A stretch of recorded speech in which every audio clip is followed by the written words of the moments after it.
He's there. Hello, friends.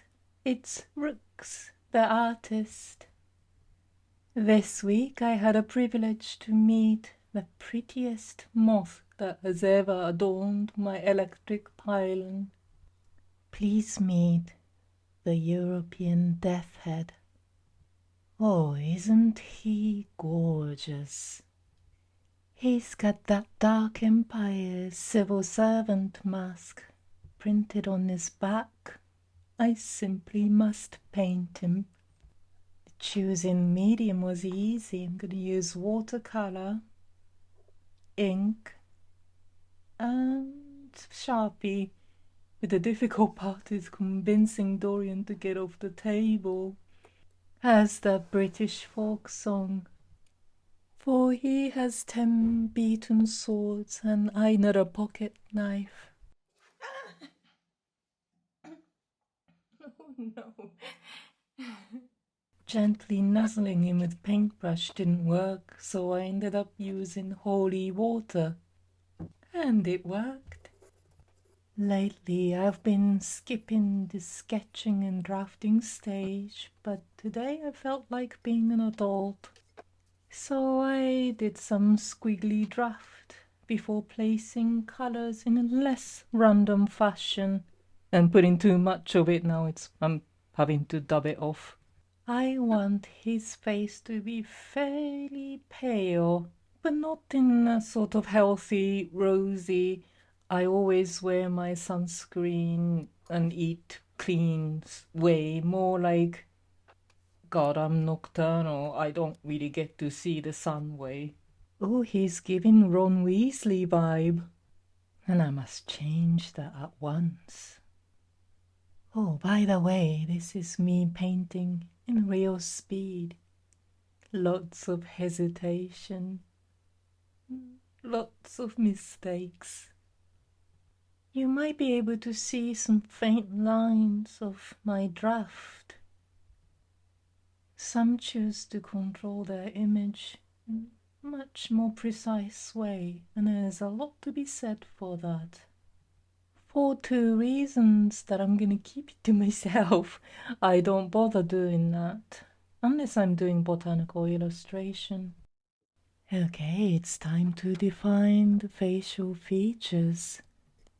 I used grey Sharpie to do his iris. I could have used black, but it's for later. Despite the popular belief, it's actually okay to use black. The same way it's okay to put a pinch of sugar in your ragu.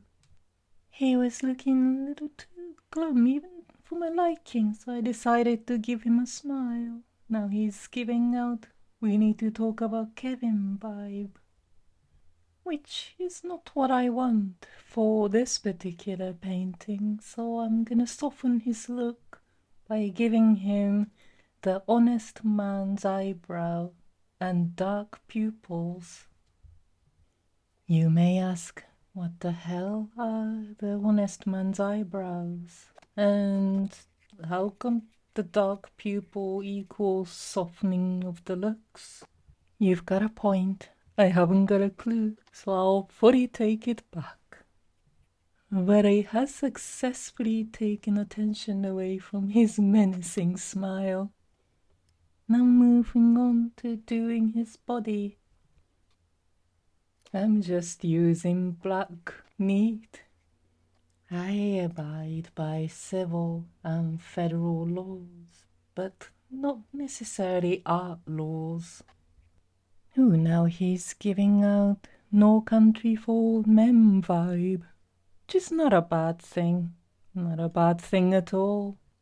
At the end of the day, he's an European death head moth. He's wearing this paleness quite well, but let's inject some color. Oh, it's like Yves Saint Laurent 19. How pretty. Now it's giving "you can't be too rich or too thin" vibe.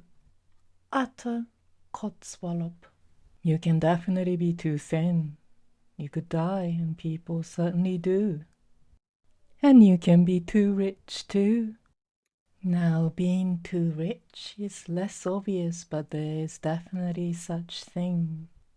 I reckon if you're outraged about paying taxes while living a comfortable lifestyle, you are too rich.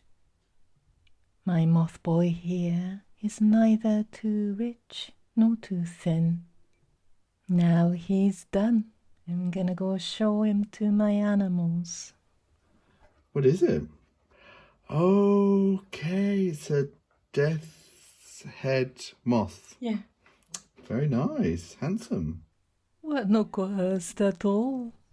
I try to introduce my moth boy to my handsome Siamese boy. He just kept trying to attack him. Oh no. But I hope you like him. Now he's getting Anna Karenina vibe. He just keeps giving this moth boy. It's been so wonderful to have you here.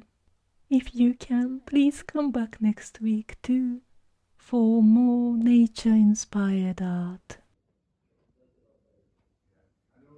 Do you like him?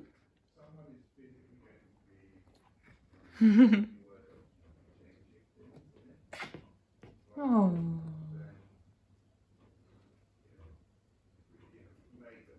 Is that your boyfriend?